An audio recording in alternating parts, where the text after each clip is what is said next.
I would define it as any form of discrimination against anyone in terms of race, culture, religion, or beliefs. I think racism has to do with a group of people feeling superior over another set.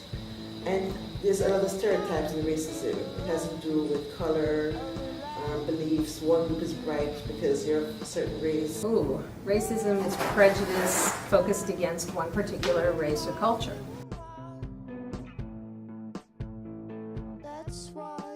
Globally, it was a very big deal because it was like when I was a teenager, it was the late 1960s, so there were race riots, there was a lot of unrest on campus. I never thought about race until I came to America. So I could understand why some groups were doing as well as others until I came here and I saw a system of effective the job, or I would say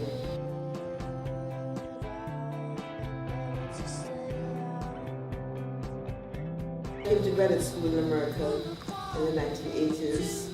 I think it's the first time I experienced being different or being perceived as being different. Most classes I was the only black person in the class, and there's some isolation. And you get comments like, you're lucky, you get a job because you're a woman, you're black. And my answer always has been, I get a job because I'm the best person for that position. There were one or two families, one very clearly that did not like, they made it very clear that they did not care for Jews living on their block, and they tried to make sure that their kids wouldn't play with me or my sister, which and the whole neighborhood is out, they would allow that to happen, but they would invite everyone to their house except us. It was one family in particular, and they also told other neighbors that it was because of our religion, which was a strange thing for a young kid to understand, and hurtful. The high school that I went to was about 30 to 40% African American, and there was a big issue about dating, especially interracial dating. And there was a lot of jealousy. If a white girl dated a black guy, then the black girls were very jealous, and there were lots of threats. There was some fights, physical fights about it. Yeah. So it was mostly in terms of dating.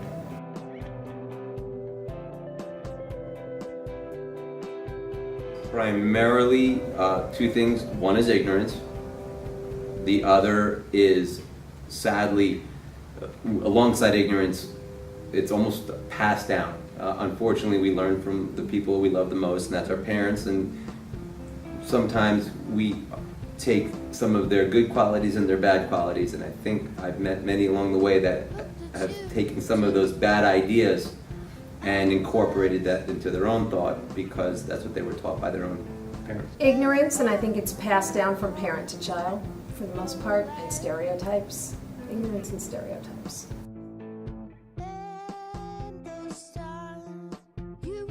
Absolutely. As a teacher, I see students of all different races together in the classroom. I see a tremendous amount of tolerance that I did not see, back when I was in high school, for instance. The mix of cultures, people seem much more accepting. Each generation seems to be a little more accepting.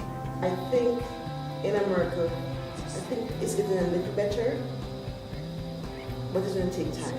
I think actually, while you might not see kids, going around the halls and saying things, I think there are a lot of underlying issues that I see in school that should be addressed more about racism.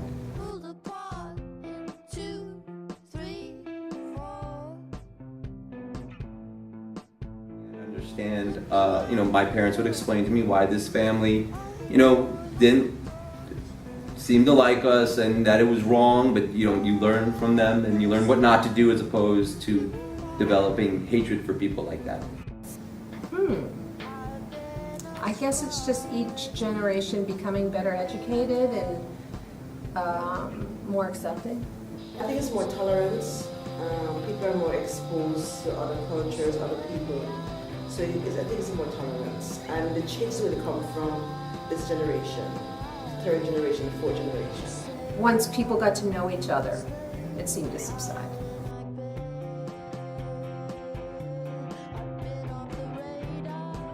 Very hard question, and I don't have a very good answer. I think that they've started to take measures to, try to have kids talk more. The peer leadership concept is a good beginning. I think that's a great start. Kids that don't normally talk are now being put into groups and talking about situations. I think there needs to be more of that, a greater emphasis on forcing kids that would not normally mix to get away from a comfort zone and to interact with kids from other cultures and religions that they may not have spoken to. Racism makes people very uncomfortable, so no one wants to talk about it. But you get friends, kids are coming to school, they're getting friends from different races, different cultures, and there's more tolerance. Once you get to know people and understand them, it leads to some bigger understanding of other people. And, at the end of the day, we all want the same things, we have the same values. We want good education, good jobs, a safe environment. All people want that. So that will help in creating a more unified society.